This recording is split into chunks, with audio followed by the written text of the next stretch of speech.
Bueno, pues buenas tardes. Vamos a dejar que estamos de vuelta a la comida entonces.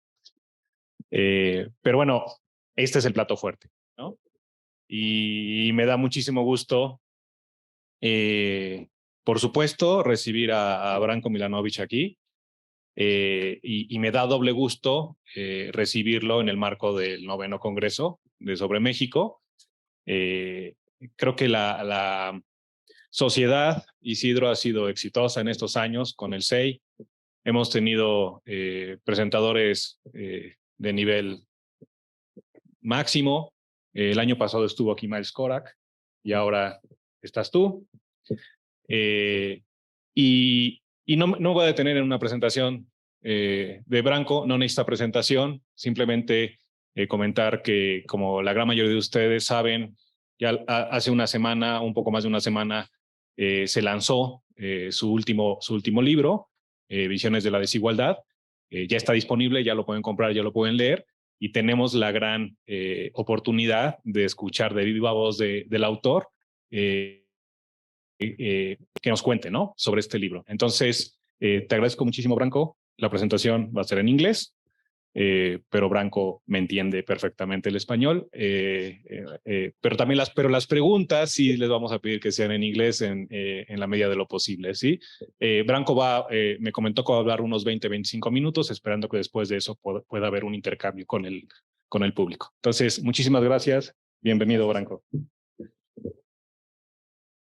Muchísimas gracias para la invitación y para la introducción.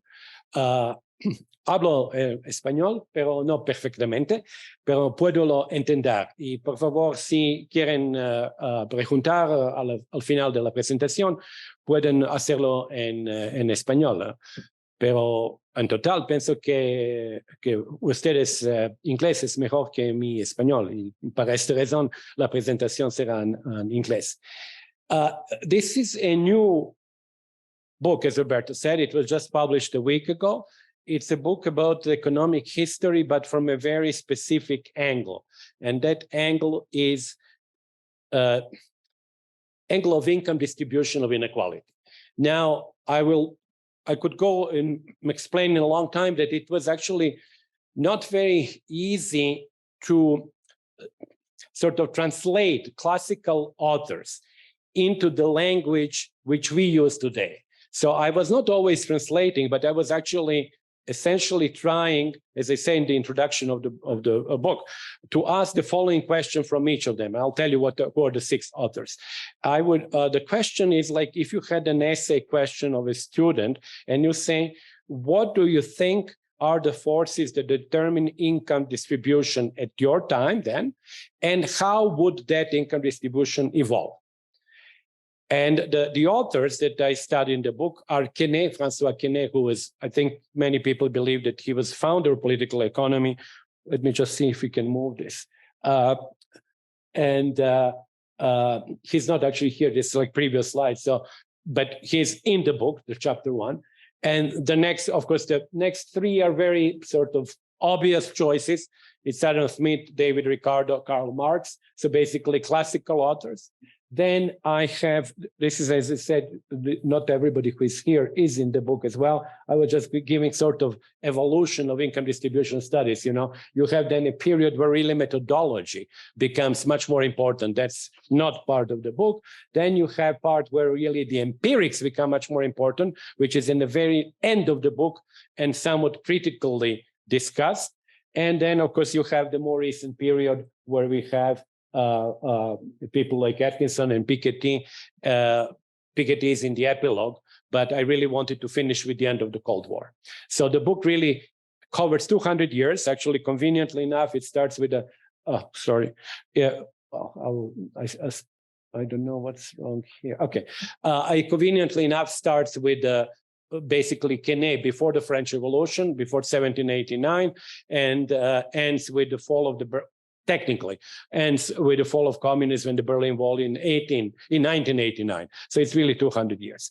Now, when you look at all these people, and I will not have the time to speak of all of them. I really want to focus on classical authors today. But when you look at them, what you notice, like in a movie camera, is that you notice that the income distribution that they have in mind that changes, actually the actors, the cleavages. With Quesnay, who works in the French pre-revolutionary time, really the social classes are legally defined. And actually I could really speak more of Quesnay because I find him extremely interesting, but just notice that there are three top classes that are legally defined. This is clergy, aristocracy, and government. So that's how, and then there are other classes like tenant farmers, landlords, workers in the guilds, or the owners, employers. But the class structure is really essentially driven by legal definitions of classes. Then you move to the three classical authors, Smith, Ricardo, and Marx. And as you know, the class there becomes really defined by the access to the means of production, whether you have land or you have capital, or you have just simply your labor power. Then you have Pareto, who is my author number 5, where actually for the first time, the income distribution becomes an interpersonal matter. It's no longer classes, it's really individuals. And in Pareto's view, as you know, he was a sociologist. He, of course, is one of those people who believed, and maybe rightly when we see it now, in the circulation of the elites.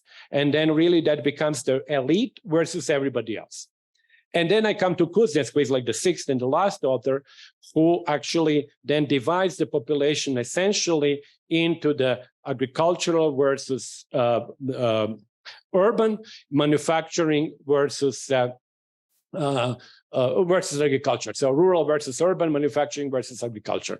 So, but they are all individuals, and it's the antechamber to my last chapter, which then discusses what happened during the period between 1960 and 1990, where for many reasons, I can list three of them, we had in the West essentially a total elimination of class analysis, elimination of elite analysis, and a focus of individuals who actually just simply happen to have different assets. And these assets themselves could be like non-differentiated, as actually, for example, Sam Bowles mentioned in the presentation that Luis was there, is that you write a production function with a limited number of assets, no longer capital and labor. You can have like assets that are called A, B, C, D, and so on. So the basic feature which existed in classical authors between owners of the means of production and people who get income without work, and people who don't have access to the means of production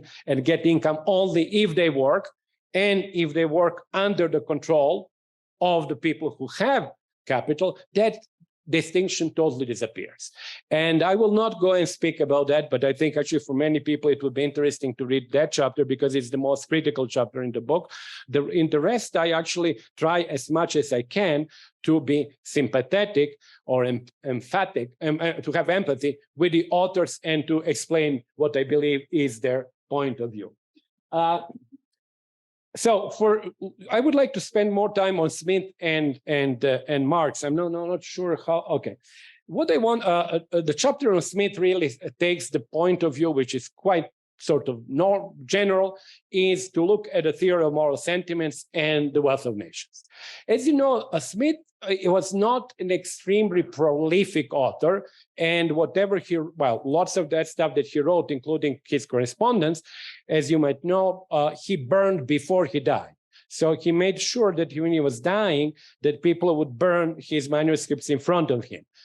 He was not like Kafka, who left it for Max Brod. We have really two big books, and we have the lectures on jurisprudence that were taken by the students. These are students' notes. Now, the theory of moral sentiments against wealth of nations has been, of course, discussed quite a lot.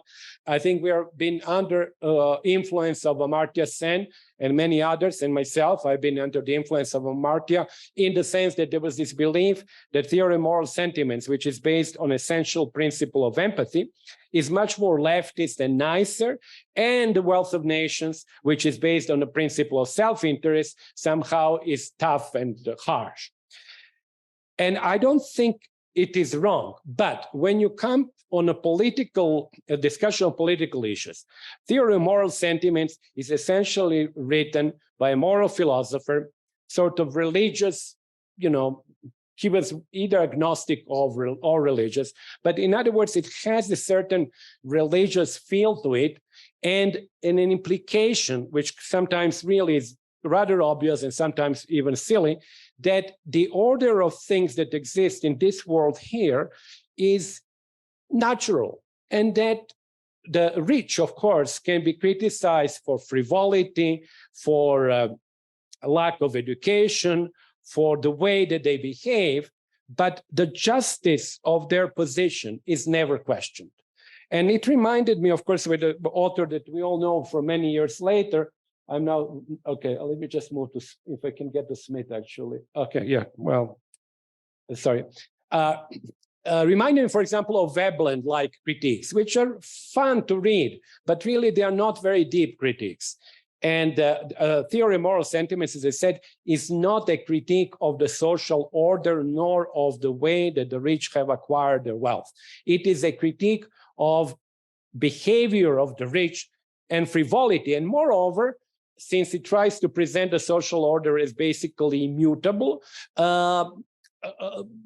gives statements whereby, for example, there is a statement, I think it was quoted somewhere even here, is that the division of land is immaterial, because even if this land is owned by one person and 10 others have nothing, that one person has actually to purchase goods that he needs and the services. So Adam Smith really somewhat incredibly says that it really doesn't matter, because these people who don't have land have still the same income, even if as if they had land, because they have to provide work for the rich guy.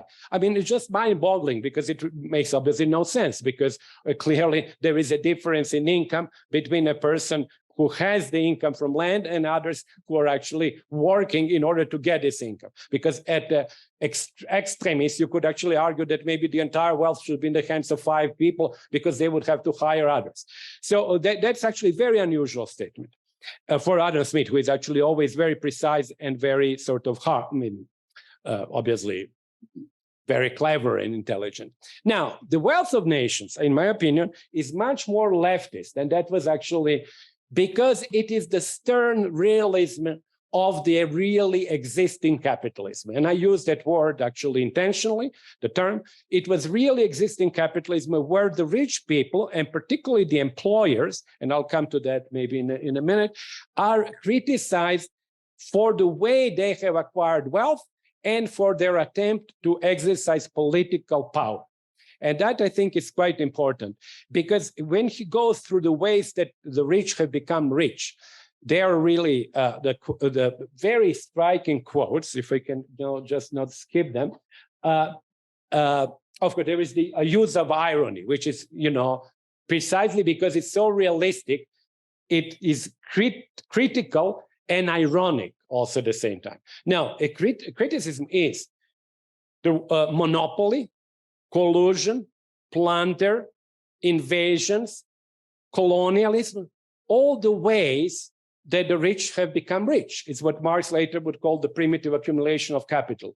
It's actually striking, and I intentionally put it in the book in such a way that, let me see if I can get this, that the quotes follow each other like sort of bullets, like a machine gun, if you will, because the critique is so strong when you put it together, although it comes from different parts of the wealth of nations, that you're actually struck. It's not a critique, it's a really critique that would be very much, as I said in the book, it's like, it's stronger than what Bernie Sanders says in the US. It's actually very much on the left. and very realistic. Now, people who are not criticized in the book are really workers. And they're not criticized because they do not have either capital or political influence. So really, they're criticized for not being educated and maybe lazy, but there is no sort of visceral critique as the one that is used against the employers. So I really find it very interesting how the Wealth of Nations was really hijacked, because it is true that the quotes that he's also very critical of the government, because governments are also using the power for their own empowerment. So these quotes are always quoted, and they are true. They're quotes from Adam Smith, and they are not wrong quotes, but they are just they represent a specific choice that really disregards all the other points in the Wealth of Nations. And then when we come to income inequality, there are, of course, three classes: landlords, employers. He doesn't use the word capitalist because the word was not still used, because it was a commercial society at the time, and workers. Now, when he talks about the evolution of their shares, or actually of their incomes, he says the following. He says, essentially, as societies develop, the wages would go up, and he uses the example of more advanced societies. In those days, the Netherlands was the richest, and actually he then lists the societies by the level of income and wages. And actually, important point, he believes that the worth of the success of a society is reflected in how well is the largest class in that society, meaning working class, doing. So it's really interesting, a big change compared to the mercantilists. Now it's really the most numerous class whose welfare is the objective of policies. So wages would go up as societies become more advanced. Rents of landlords would also go up, because Adam Smith says that there will be increased demand for products of the earth, whether it be mining or, for example, other things like, cotton, food, and so forth. So the rents and wages go up. So that's very important. What happens to the profits? And that's interesting. And then, of course, will be taken in different versions by Ricardo and Marx. Profits, he says, would tend to go down with the advance of society, because there will be more capital, and more capital will compete. That's his explanation. There is no marginalism in capitalism, like marginal product of capital being less. There will be simply greater competition. Again, he uses the Netherlands, and very positively saying Netherlands is the country with high wages and low rate of interest, and implicitly low rate of profit. And that's the society towards which, of course, development tends to go. And very interestingly, there is a sentence where he said the low rate of interest is a reflection of more advanced society, plus it does not allow people to live without work. Very, I think, important sentence in the Wealth of Nations. So then we have, as I said, wage going up, rents going up, profits going down. What does he do then in terms of the political economy, or actually political influence of these classes? That's what I wanted to make. Well, you see, my slides don't really go well with my talk, but the difference in the theory of moral sentiments and the Wealth of Nations, I did count how many times divinity and the derivatives of that are mentioned. Now, you look here in the theory of moral sentiments, 149 times. In the Wealth of Nations, which is 3 times as long, God is mentioned 6 times. So it's an entirely different world that Adam Smith is describing. So let me continue. This was like a side. Let me continue, finish with Adam Smith. So what does he say there? The problem is that the employers have a very high influence on government policies. And they should be the last people to whom the government should speak, because their interests go against the social advancement. That's very interesting, because they are the only ones whose income is going to go down as development proceeds. But he says, like, why does it happen that actually they're most influential? Because he says they are actually very good in handling sophistry and workers are uneducated and lazy, and landlords are indolent. So it is the class whose incomes in development would go down that would have the greatest influence on economic policy. And that's why, actually, as you know, there are some famous quotes that are actually quoted, when he says that employers are the class who have often deceived the public and continue to deceive it, and they're the last one who should actually have the power over government policy. So that part is quoted, but I want to say that it comes as a result of Adam Smith's view about what classes and what incomes are going in development to go up versus what classes and what incomes are going to go down. So I will skip Ricardo, who is obviously very influential and on whose work essentially I think Marx builds. And for Marx, I would like to focus on two parts. One part is what happens to labor incomes, and the second part is what happens to the incomes of capitalists. These are, of course, very complicated matters that I would really have to summarize now. But my argument is when you come to labor, which means wages, that the common view that that people hold about Marx is that his dominant view was the immiseration, so-called, which means the decline in real wages. I think it's not defensible. It is defensible if you have, again, a very sort of intentional or focused or view where you pull out these quotes. And actually, quotes like that do exist.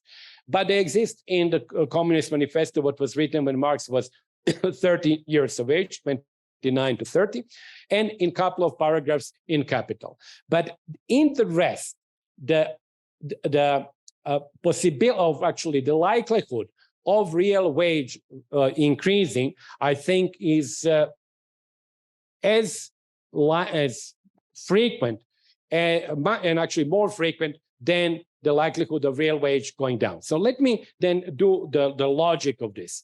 The logic of this is the following. Every category in Marx is historical.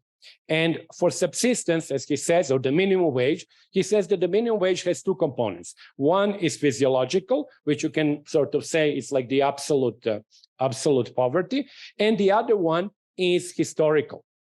So he acknowledges and he says two things.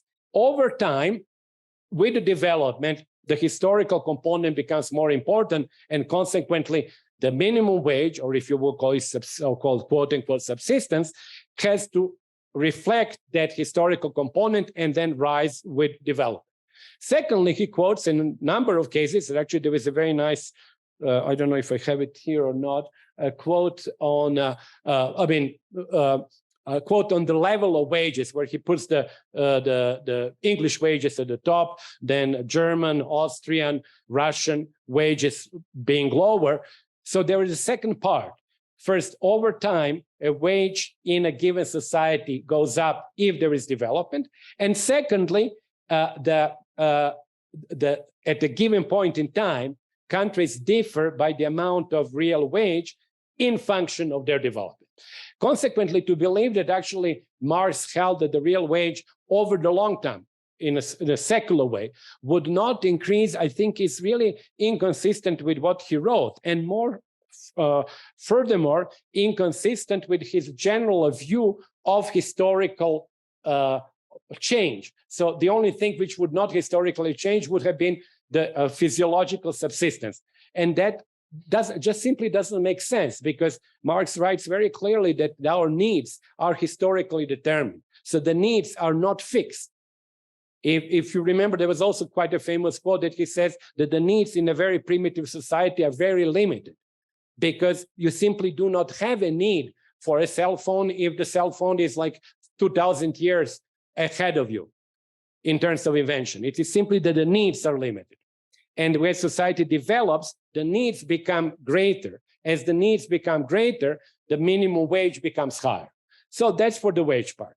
And then I would move to very quickly to the capital part, where actually there is, of course, the famous tendency of the rate of profit to decline.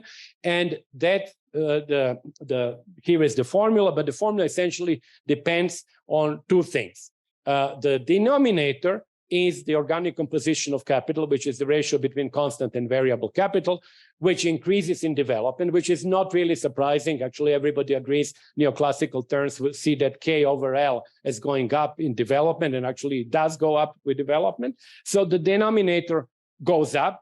The only thing which can stop the decline, secular decline, in the rate of profit is that the rate of surplus value, or other words, the ratio between the surplus value and the wage increases. So that basically workers work more. If they work 8 hours, instead of working 4 for themselves and 4 for the employer, they actually end up working 5 hours for the employer and 3 for themselves. There are some endogenous forces with the development which would cheapen the wage goods and might push that rate of surplus value up. But generally speaking, I think, and that was not a new argument, we can argue that the organic composition of capital has no upper bound, so it can increase to million to one or to billion to one, whereas the rate of surplus value has an upper bound. And if you have this view, then you have the secular decline of the rate of profit, as Marx was arguing, with, of course, offsetting forces. And I'll come now to the last two slides. In both cases of capital and labor, you then have the secular forces, which in the case of capital is the decline in the rate of profit. In the case of wages, secular increase of real wage with development, which are then offset by other forces that, again, Marx mentions. In the case of the rate of profit, the crisis offset it, and that's where the idea of creative destruction comes from. And that's actually a very clever idea, as you know, that what crises do, they reduce the value of capital. As they reduce the value of capital, the ratio between profit and the denominator, which is capital, goes up. So the profit rate is maintained. So that's actually a countervailing force to the law of the tendency of the profit rate to decline. Then expansion to the new markets.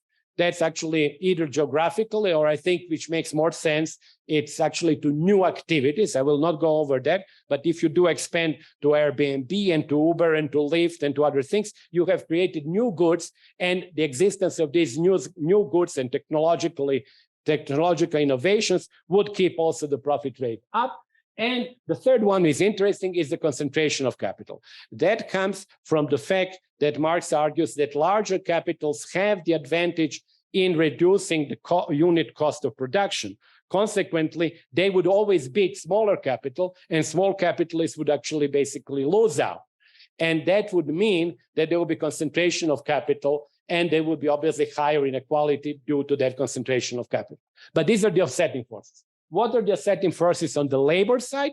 The offsetting forces are the pressure of the reserve army of labor, of which I have not spoken so far, but that plays a very important role, obviously, in Marx. It's basically inclusion of people who have been not involved in the economy when the labor market becomes tight. It's what we call is also nomad population and others who are actually then sucked in, and consequently they keep a pressure on real wage. And this killing of labor, which is also an interesting idea, that was Marx's idea that the technological development essentially replaces labor, which is more skilled, and increases demand for low-skilled labor. And whether it is true or not, I think it's a complicated issue, but in his view, that was something which would also prevent real wage for going up. So the last slide is, what do you then have? You have 4 possible scenarios, and I would argue that Marx did not have a determinate theory of income distribution, whether because he could not form one, or whether he didn't have the time, or whether his books were edited by other authors. We can speculate, but basically there are 4 scenarios. The one which is a very optimistic scenario is of the secular rise in real wage and the secular decline in the rate of profit, which then leads to a secular decline in income inequality. The second, which is on the other extreme, the immiseration scenario, where you have, which is the common scenario still among some people today who believe that Marx had it, immiseration of labor, and much greater concentration of capital ownership in the hands of the few, which obviously implies higher inequality. The third scenario, which I think is very interesting, and the fourth, is when you combine these forces. So as you know, the third and the fourth come when you take one force from one side and the other force from the other side. So here you can have polarized society with an increase in real wage, but you have concentration of capital. So you then have really a more polarized society. And what happens to the income distribution there becomes more difficult to judge because, as you know, the Gini coefficient can go differently from the top 1% share.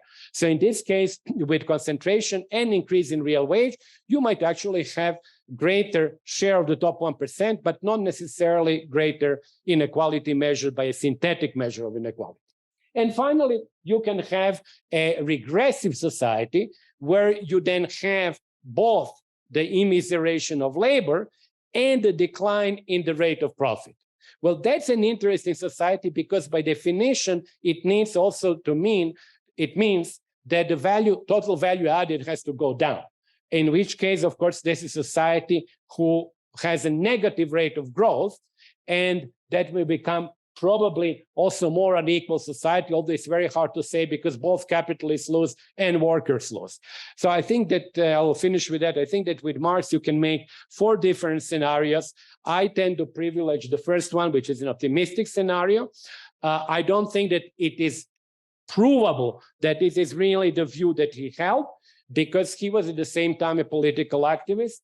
And there was also in some, ways that you can defend the other, especially I think polarization scenario, but I think it's more difficult to defend the immiseration view. And the reason why the immiseration view was and remains very common is that because in the early period before the World War I, which was really the peak of the Marxist sort of ideological discussion, it was a very comfortable scenario to believe for those who believe that the death of capitalism is imminent. So if you have that scenario plus the crisis, then you believe, well, this is very good. What we are doing means simply that capitalism is really at its last leg. Since it didn't happen, I think that scenario became very popular among right-wing people who then pull this out and say, look, Marx must have been wrong in everything because this didn't happen. And I think actually that is a very selective reading of Marx in that case. So I think I would stop here. I didn't go into the more present discussion. And obviously, as you can see, it is very sort of partial discussion of the book because the other people who are, Ricardo, for example, is extremely important. I didn't say a word about him. Pareto, likewise, and Kuznets, and the more recent period, and the epilogue as well about the future on income distribution studies, where I'm quite optimistic. But these are, of course, all there is simply not enough time because each of these authors can probably take the entire coursework, not only 25 or 30 minutes. So thank you very much for your attention.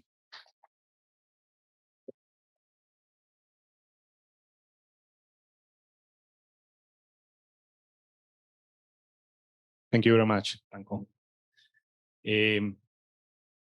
Muchas gracias por esta presentación. Como se dan cuenta, estamos en la etapa de venta del libro. Es un gran vendedor también, Branko. Yo ya tengo mi libro.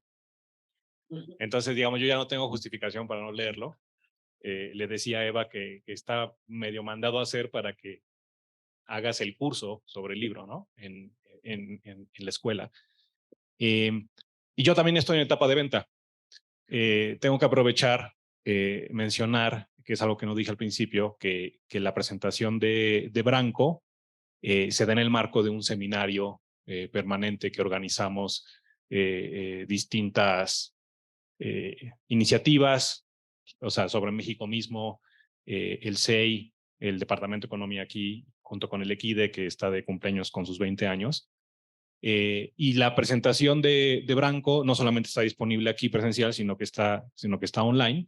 Y es la 6ª sesión que tenemos de nuestro seminario sobre desigualdades, movilidad social y equidad. Entonces esperemos que con esta calidad de presentadores, el número de personas que se conectan más o menos cada mes a nuestras presentaciones pues se vaya incrementando. Y de hecho estaba viendo aquí en los blogs que Ingrid Blaine hace un comentario sobre el libro, y a Ingrid la tuvimos, no me acuerdo si en la primera o en la segunda sesión del seminario, Entonces, esa es la calidad de presentadores que tenemos, y los invitamos a todos a conectarse cada vez que lo tengamos. Y la otra cosa que quiero hacer antes de entrar al tema de las preguntas es agradecerle a Luis Ángel, que es uno de los coordinadores del seminario, por haber hecho posible la presencia de Branko aquí con nosotros. Entonces, Isidro, tú me dices cómo estamos de tiempo. Entonces, si les parece bien, vamos levantando la mano. Conozco a la gran mayoría, pero a lo mejor no, y no quiero cometer digamos, no ser cortes en ese sentido. Entonces, si me levantan la mano, les voy dando la palabra, y si se pueden presentar por su nombre y ya hacer su pregunta o su comentario. Gracias. Empezamos por allá. Tú también vas, Isidro. Primero vamos a empezar por allá.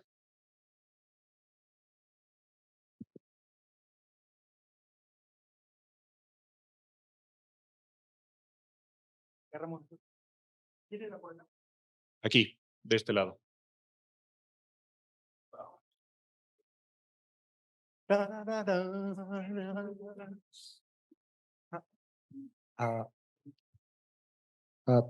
Thank you for the presentation, and it was really wonderful. I've learned a lot. My name is 𝙈𝙚𝙞𝙾𝙪𝙞𝙞𝙀.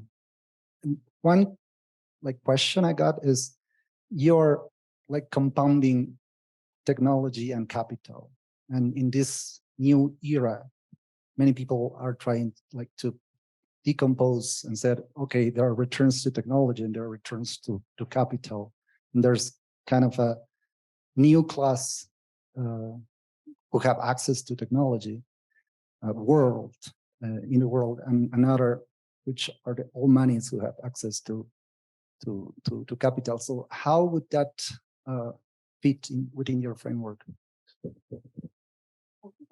No, that's okay. I would be brief in answering questions because I would like to have more questions, so not to be very long. Look, my objective in the book, as I said, was to study the authors as they wrote. I didn't want to do another Mark Bloch.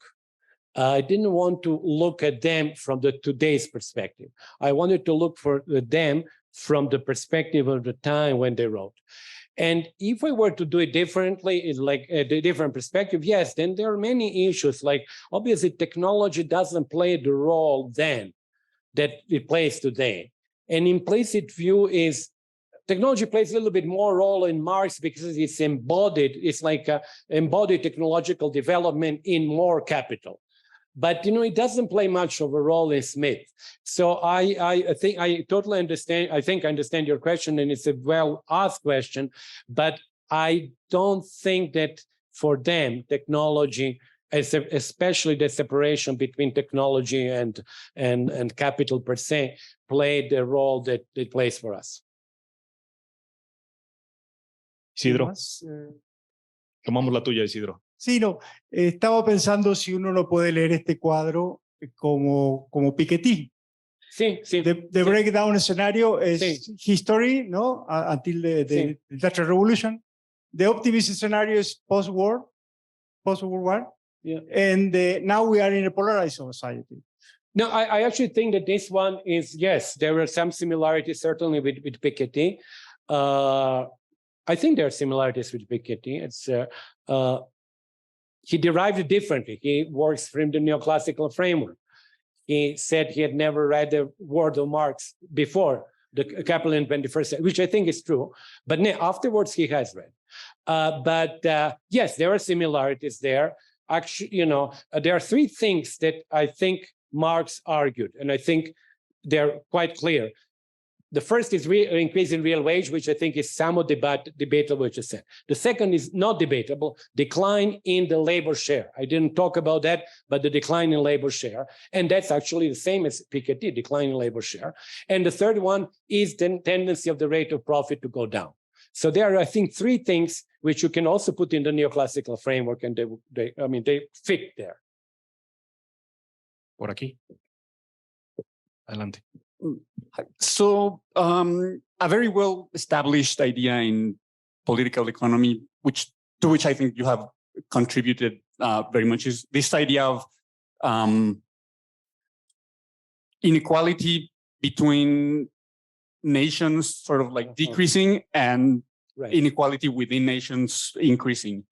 But so like the different ways that all of these authors conceptualize inequality made me think maybe if we talk about inequality in terms of plain income, the same way that more modern economists think about, maybe we can say that, but could we say it is also maybe increasing if we sort of conceptualize inequality between countries in a more sort of like the French Revolution, where you have like class defined by what a country does in some way. Like there's countries that are basically resource extractors, and others that are like manufacturing countries, and then there's economies that are dedicated to basically services.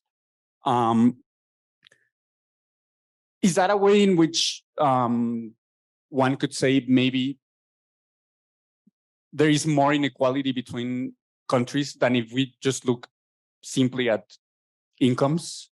Okay, let me sort of disentangle your question, because you put too many things together. Yeah. Let me disentangle that. The classical authors first work within nation state. They don't work within the world. And actually that's in my epilogue, it's a new development. They work within nation state. Within nation state, they work with units which are classes. In terms of decomposition, that simply means that if I take a Gini coefficient, I take mean income of each class, de facto assume that each class has the same, that everybody within that class has the same mean income. If you have seen social tables, that's exactly what they do. They say landlords are 1.5% of the British population, and they have an average income of 3,000 pounds. And that's exactly the world that they have, more or less. And you can translate that into what would have been a Gini coefficient or inequality measure with that class structure.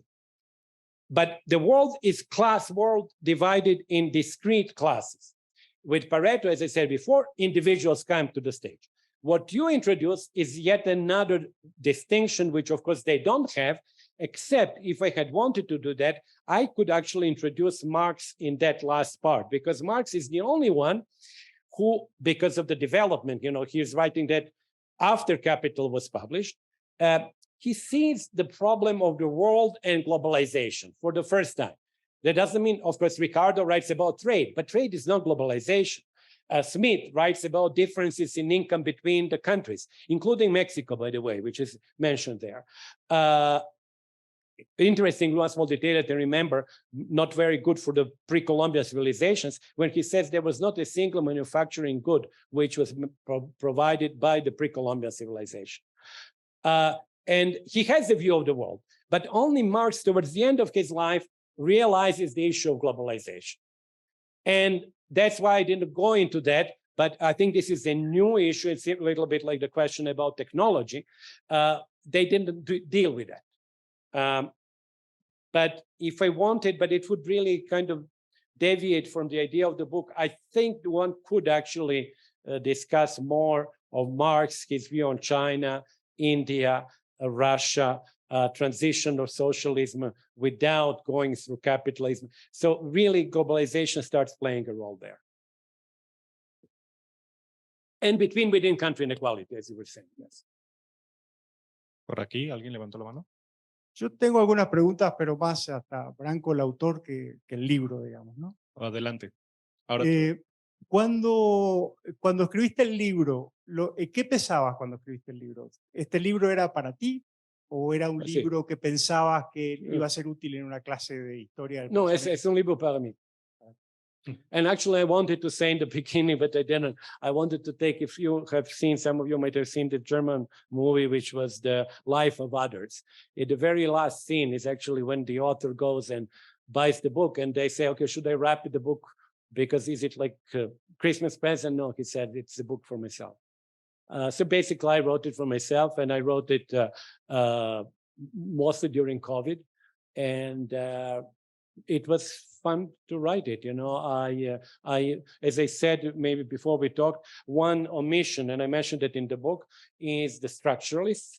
I think the number 7 should have been a structuralist author, but I didn't know enough about them. I know Celso Furtado, and actually I knew Samir Amin, and I thought of him being as number 7, but as the further I then read his more recent work, I thought that basically his best work was done when he was very young, and then afterwards he didn't. So I don't think he has evolved very much, and consequently I thought if I have a chapter on him, it would be a very short chapter and identified. ¿Y cómo cambió o cuál es tu mirada sobre la desigualdad ahora?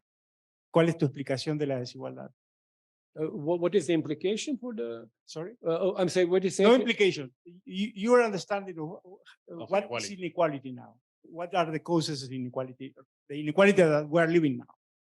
Well, I don't think that I changed my views after the book. You know, the book is I think how should I say, one thing that I've seen, and I think it's important for us to realize, is that our view, first of all, that we have when we study inequality, if we want really to make it as it is, a political issue, we have to have a certain, what I said, narrative of society. We have to have a theory, and we have to have the empirics.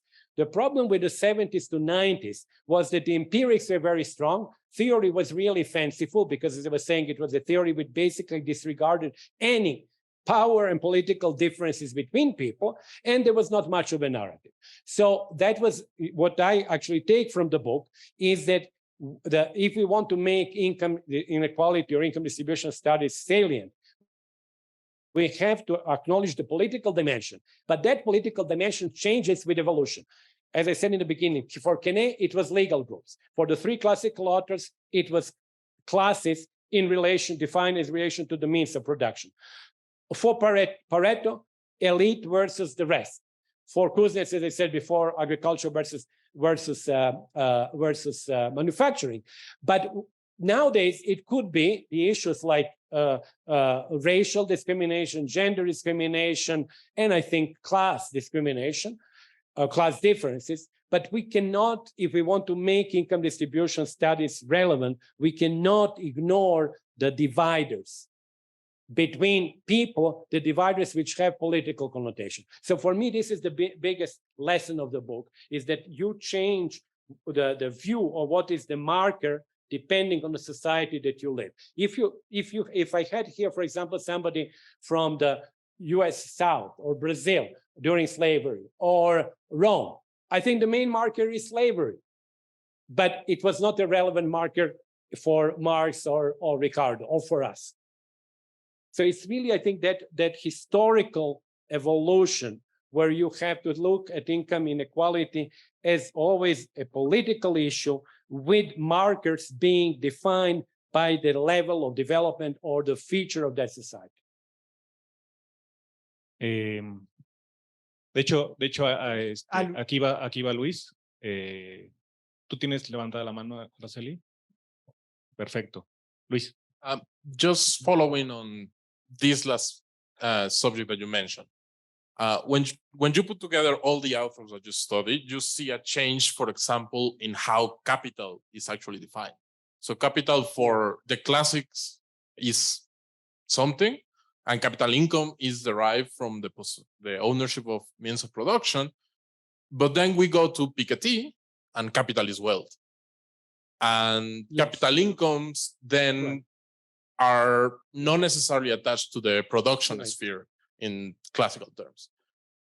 So I was wondering, how do you see that evolution in how we understand one of the key drivers of the economy, capital, and how do we understand the distributive dynamics? Because, for example, that's one of the key discussions or the key points where neo-Ricardians, post-Keynesians always criticize the neoclassicals and Piketty's theoretical explanation of R larger than G. in the sense that, well, what is the capital that you are defining? I want to say for in the case of Piketty that the result, the issue was the difference between K and W. And W, for people like me working on income distribution and Piketty also, we always use W because W is whatever, it could be painting, it could be whatever is definition of marketable, as Ed Wolf also says, is the definition of whatever is marketable wealth assets that you can sell. Whether they're productive assets or not, doesn't matter. What the problem arises when you actually get to translate that into a production function, neoclassical production function, because clearly jewelry and paintings are not in the production function. So there is this fundamental issue, the difference between productive capital, which is in neoclassical terms K, or in Marx's case, it's really C. It's actually capital as machinery plus the materials that are used, and wealth. So I think it's unbridgeable. There is a productive wealth, there is unproductive wealth. I think it's actually by definition like that. But one thing that I also wanted to mention in the answer to expand that partly on your question, but also on the previous one, there is an important part in chapter 7 about income distribution studies under socialism, which also I would urge people to read, because there the problem is the following. If you eliminate private ownership of capital, you have de facto truly eliminated capitalists as a class. So you cannot really study society with these classes which no longer exist. And the claim was, we have a classless society. And in some sense, it was true, that claim. On the other hand, new markers appeared. And actually, that society is interesting because markers were essentially different power in the government or state hierarchy. So the marker is yet entirely different. It's no longer necessarily gender or race or the access to privately owned capital, but access to the power of the state. And that's why actually I discussed why the income distribution studies under socialism were very few. One reason you can say, okay, because they didn't want to release the data. That's one reason. But there is a fundamental ideological reason that actually the definition of classes was entirely different, and it's new. So that was, I think that society is also very interesting because again, as you kind of go historically, you see that the salient features which define classes change in function of the structure of that society. Pedro.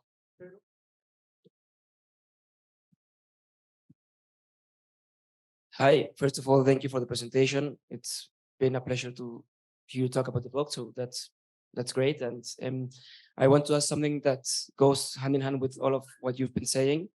And as you said, the definition of class changes from generation to generation, right?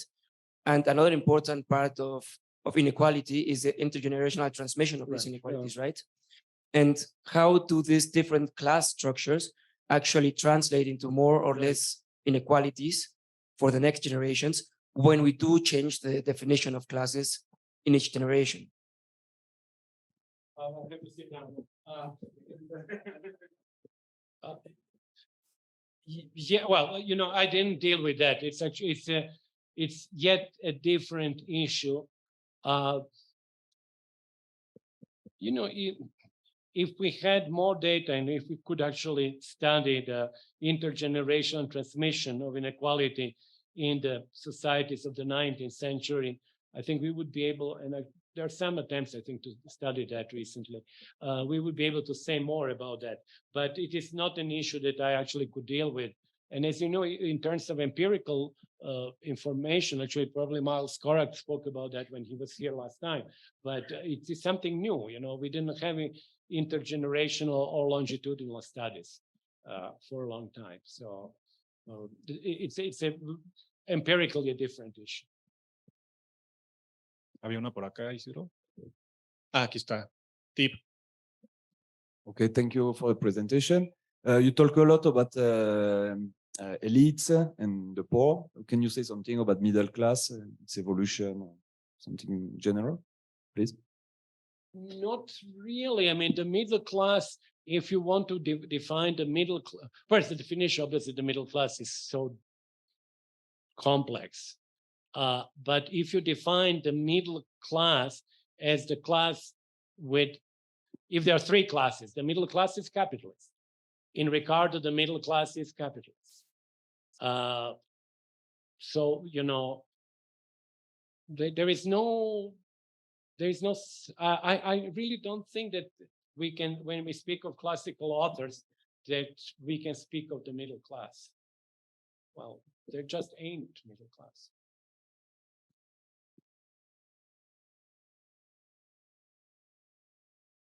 Rosa María.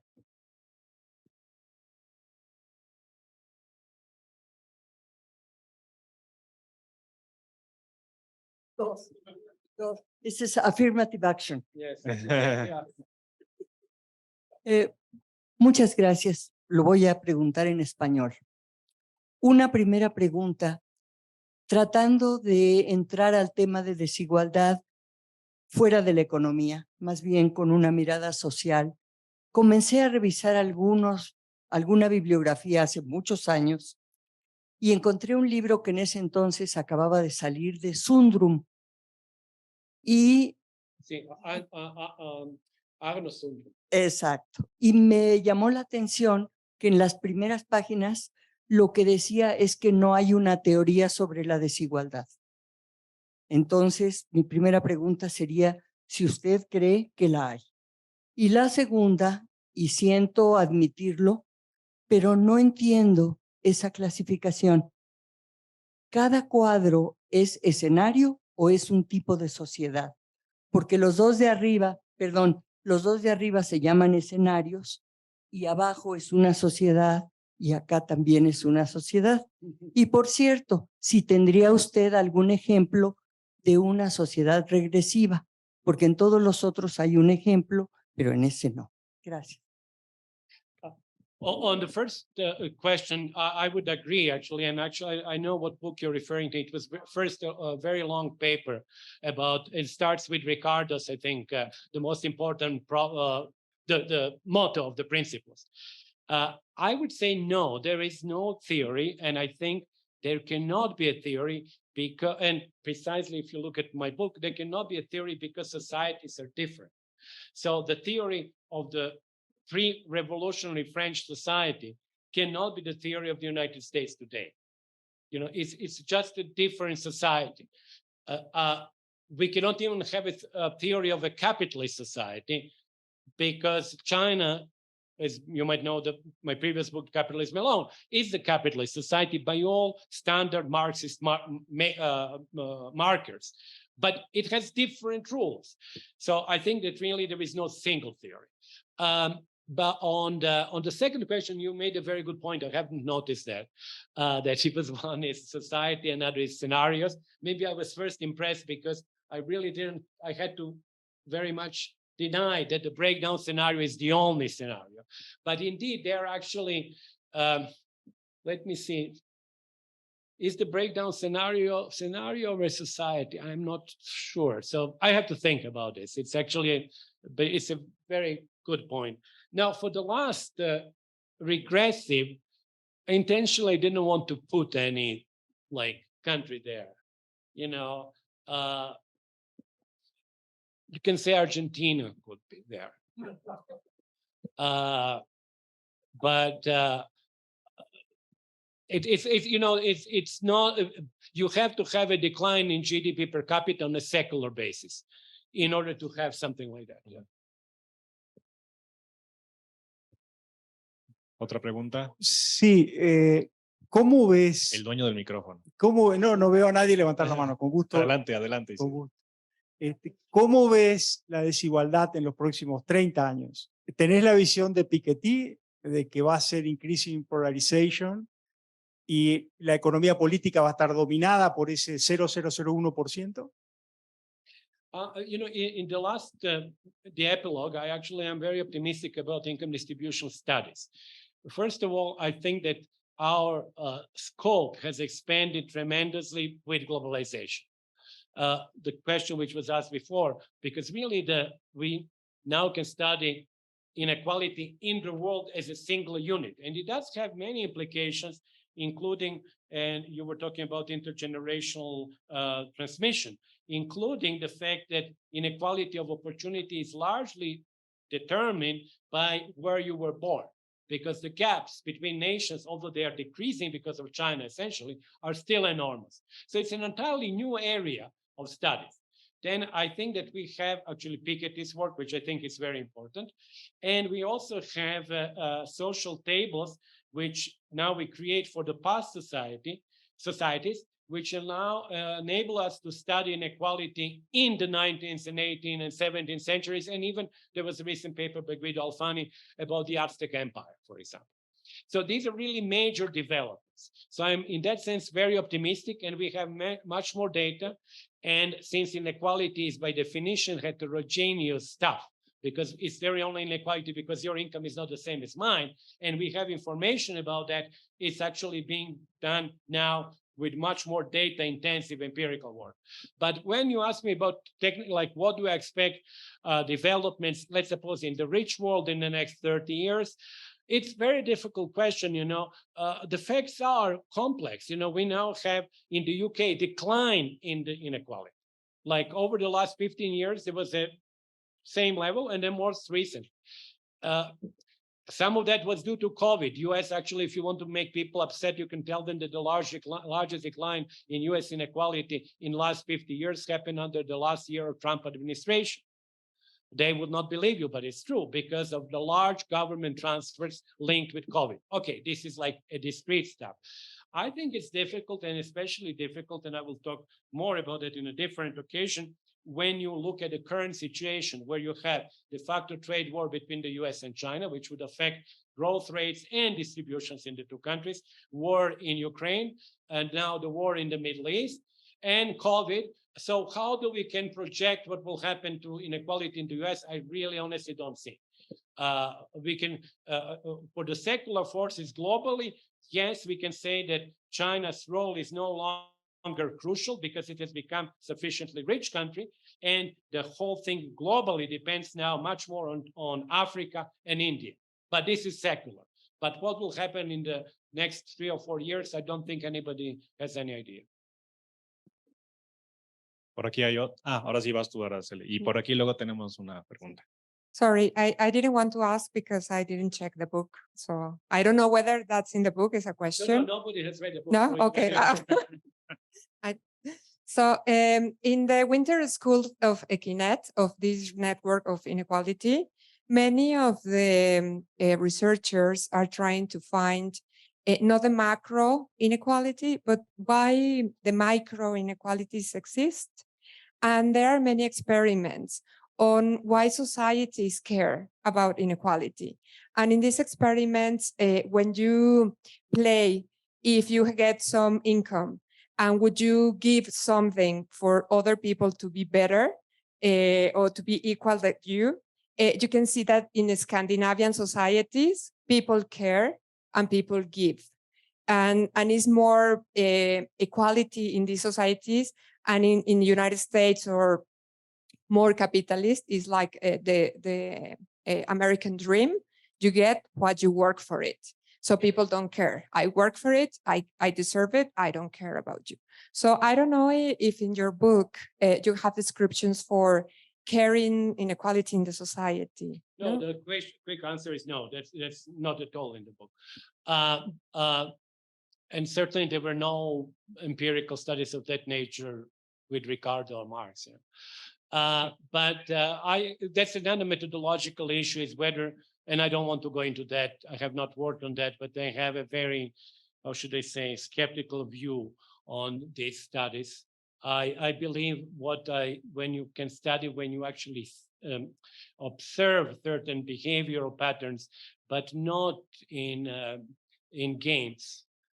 Maybe I got this impression partly from my son, who participated in one of these. I think, was it Heckman or somebody, or who was that, organized these summer schools, and my son went there. It was near LA. The kids play these games, and what people don't realize, there is a game within a game. So there was a rich kid who intentionally lost money because he didn't care about money, he wanted others to lose. And that becomes an input in your behavior. They actually saw this game as a game between them. And many of them actually didn't want to maximize money. So, and you know, the Nordic countries have this reputation, which is partly justified, but partly exaggerated. Sweden, for example, is a country which always had very high wealth inequality. It's a country which is probably with the US and UK over the 40 years period, last 40, with the largest increase in the Gini coefficient. It's a country which now has totally banned immigration, practically. As you know now, actually people who had a residence permit in Sweden are now being sent back. So we have this sort of little bit idealized picture of the Nordic countries that everybody shares, but they do share, but it could be argued that they share because they are culturally the same, but maybe they don't want to share with others. Right?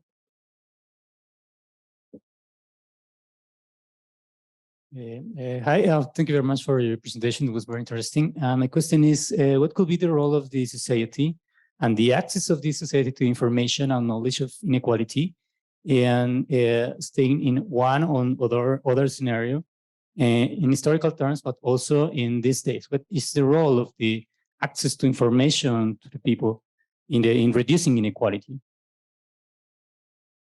No, it's a difficult question. Obviously, if there is more, well, I would not be here today if suddenly 15 years ago, inequality did not suddenly acquire a huge importance.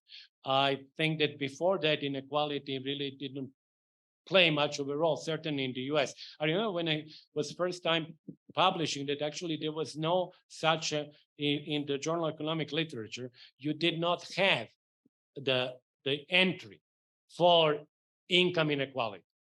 It's like what they say for the Chinese, you had to combine two words, you know, welfare and distribution or something like that. There was no term. And that shows you, as I was saying in the beginning of the presentation, shows you that political dislike in the American discourse about inequality. I don't think it was by accident the journal of economic literature did not have that term. It was political. And then politics changed.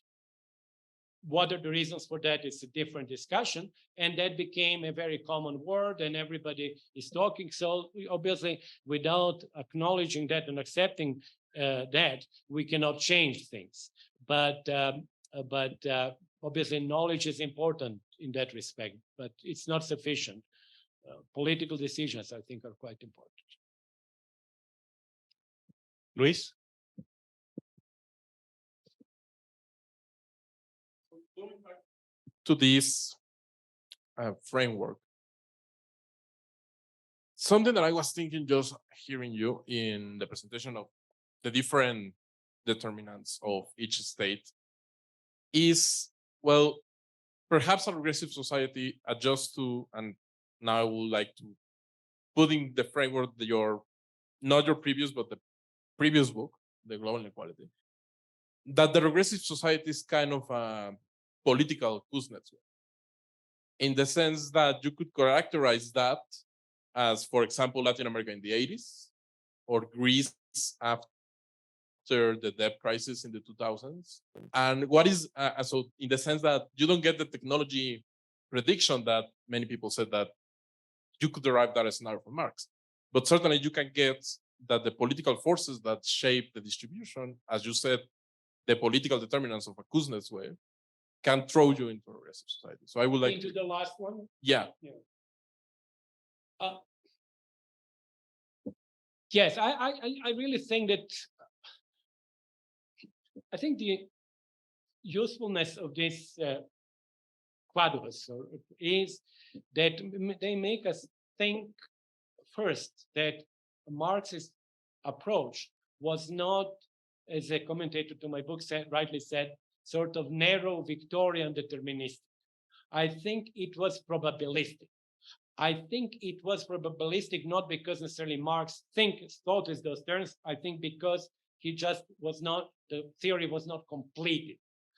And I believe that actually, if we take this and try to figure out what are the forces which led to one society or the other society, and how you might move, as you said, actually from one society to another, or from one scenario to another. I think it has a certain wealth of helping us reflect on this.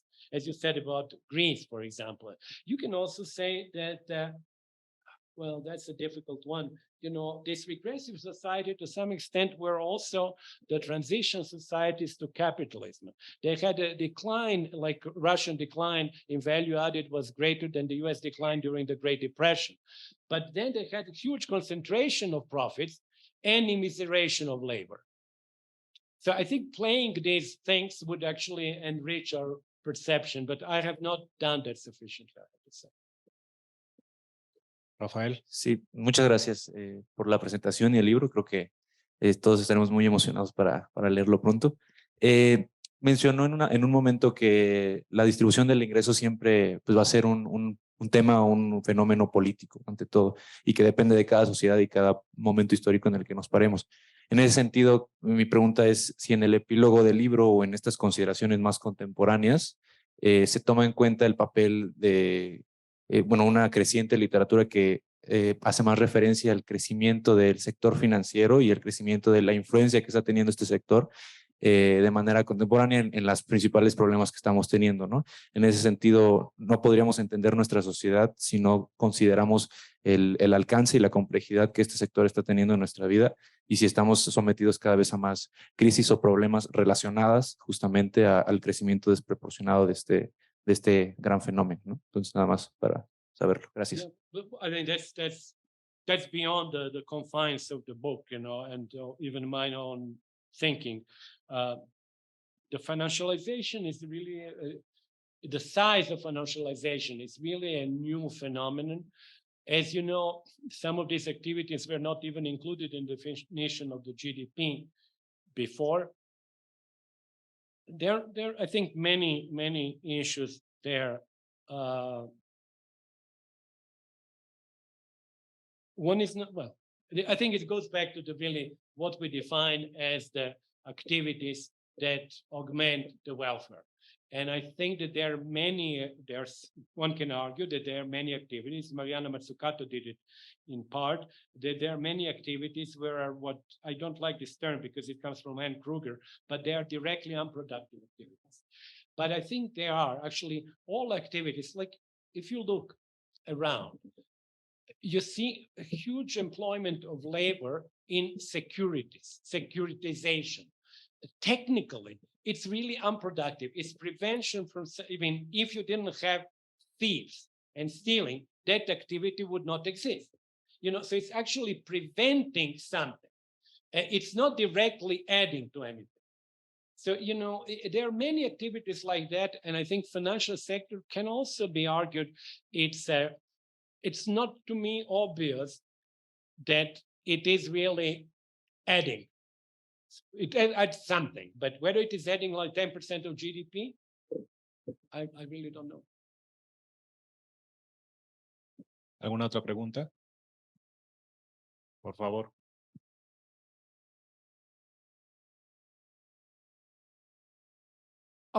So if I may, I want to follow up a little bit on my previous question, and just sort of like moving beyond what these specific authors say to sort of like a more general view of globalization and all this. I guess my lingering doubt about this is, could we characterize, or would it be like a useful framework to think about globalization sort of like a move from sort of like the income inequality between countries in the past to a more equal distribution of income, but at the same time, sort of like a increase in the inequality in the status between countries. So like, I mean, this is my different presentation. Of course, I've done that presentation multiple times. So I even have a slides here, but we're not going to show. You know, global inequality went you start 1820 because that's where we have Madison's data. And then Bourguignon and Morisson did the work. So it goes like this throughout 19th century. And it's pushed by two forces, by part of the world becoming rich, India and China stagnating, going down. It's very simple. And within national inequalities go up. So both forces push global inequality from 1820 to a peak around World War I, and then it stays in the second period. This would really be when I was born, we actually thought, I thought actually wrongly, that the three worlds were defined somehow forever. But of course, the three worlds were actually defined then, because there was a first world, second world, and the third world. Very high global inequality, but without further increases. Gini over about 70 global. And then with China and Asia, you have the decline in global inequality. But now the two forces work against each other. Between country inequality, because Asia starts as being poor and becomes richer. Between inequality is getting squeezed because there are lots of people. These are between inequality population weight. That's important to underline, because if Chad goes richer, doesn't matter for the world. But if China gets richer, it matters. And then within inequalities went up. So the two forces work against each other. Obviously in China, China's GDP, Gini was 28, is now 47. But China in the meantime increased, I think, GDP per capita by, I don't know, 8 times or something. So now we have that situation. But we may be now at the end of that, what they call the third era, because China is no longer an automatic reducer since it has become rich.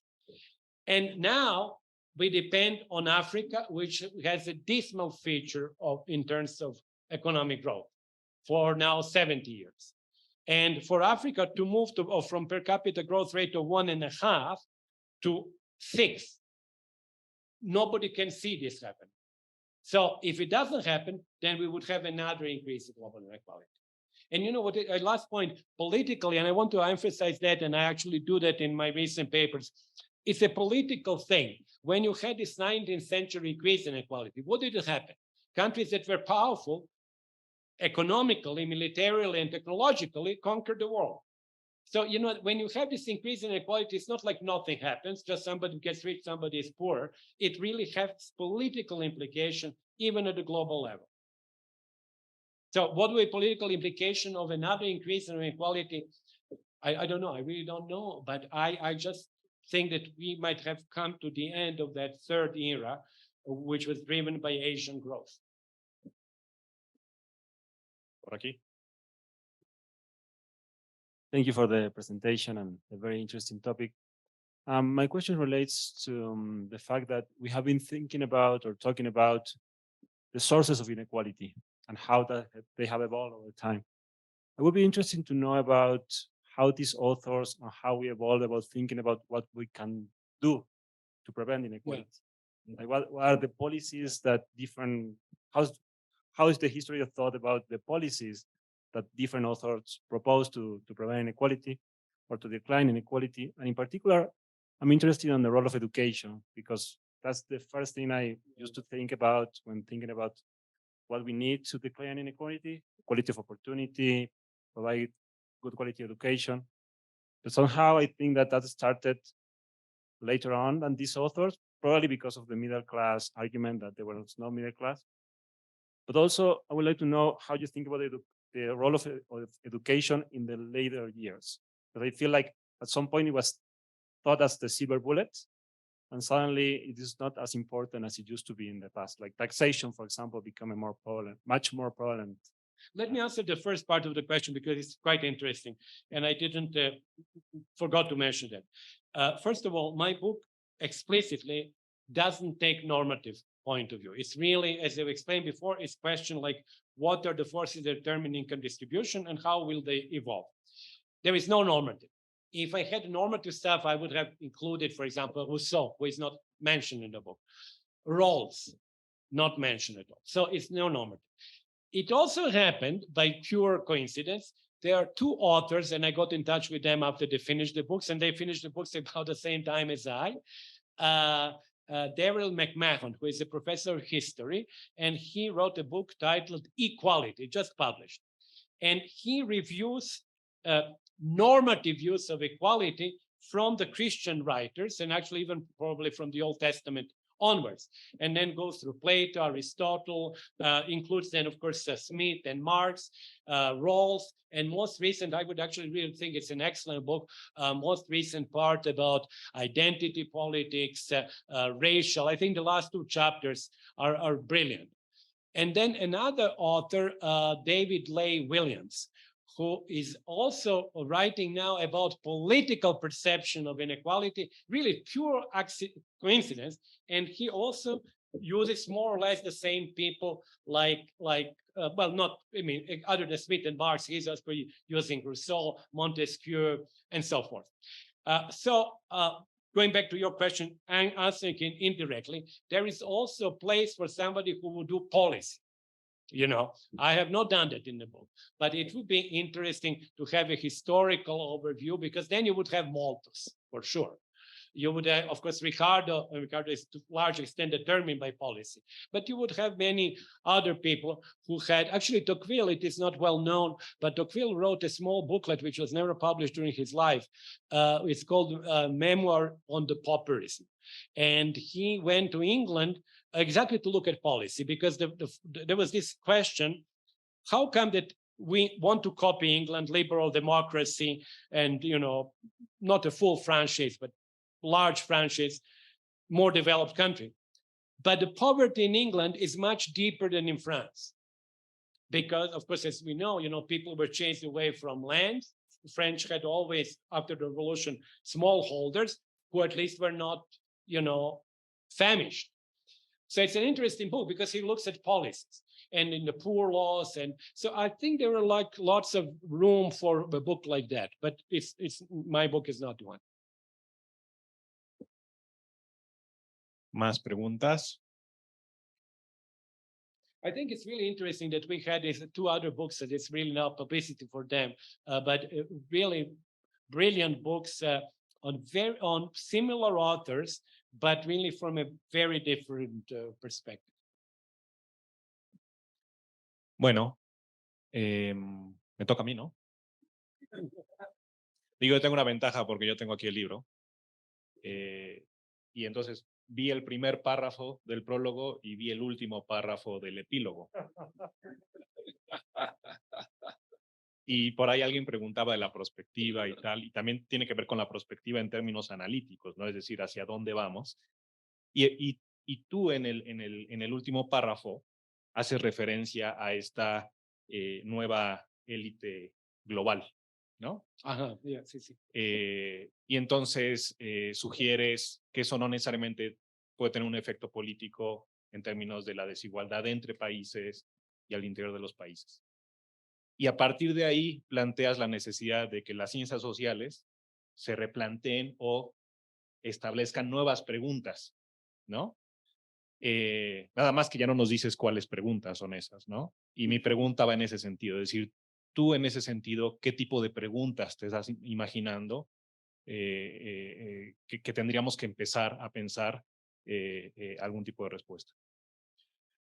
Well, as you said, actually, at the end, I mentioned the global elite. You know, there is a formation of a global elite, although with now sort of de-globalization to some extent beginning, one can wonder how that global elite would sort of continue to be created, because they might have similar incomes, but they may not interact as much as we thought that they would. But even when they were interacting, what was interesting, there was no political basis for them. In other words, when you have an elite within a country, that elite controls the political process and there is a nation state, so there is a policy. But when you have a global elite, how does this global elite control things? And this is really for you, much more for younger people to wonder, you know, to what an extent now with new technologies, people like Musk, for example, or Bezos, or Jack Ma, or whoever, are they able to influence the political process? And it's not, I don't know, really. I don't know. Maybe the politics are just too strong and they will not be able to do it, but maybe they would. So I think it is really, we are on a threshold of a new world. I actually speak, for example, I was speaking for a while wrongly about global middle class, but then realized the term doesn't make sense. I started using global median class because global middle class includes people who really don't have the middle class income that the West believes is the middle class, because they're much poorer. And so what is the global middle class? They're people who are in the middle, but they are not what the West believes is the middle class because, their incomes are much too low. So yes, I think we are at the threshold of a new world. I'm not quite sure it will be a better world, but we are there.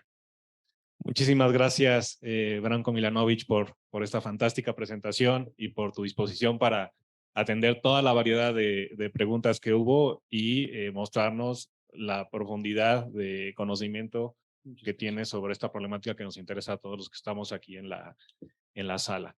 Muchas gracias a ustedes. Muchas gracias. Muchísimas gracias. Démosle un aplauso a Branko, por favor.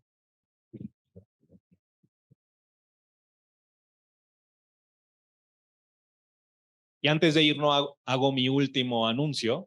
En el marco del seminario permanente, no es el último del año, el que tenemos con Branko, sino que todavía tenemos uno más en noviembre, el 13 de noviembre, de manera probablemente virtual. Va a estar con nosotros Santiago Levy, entonces los invitamos a que se conecten ese día. Muchísimas gracias. A ustedes.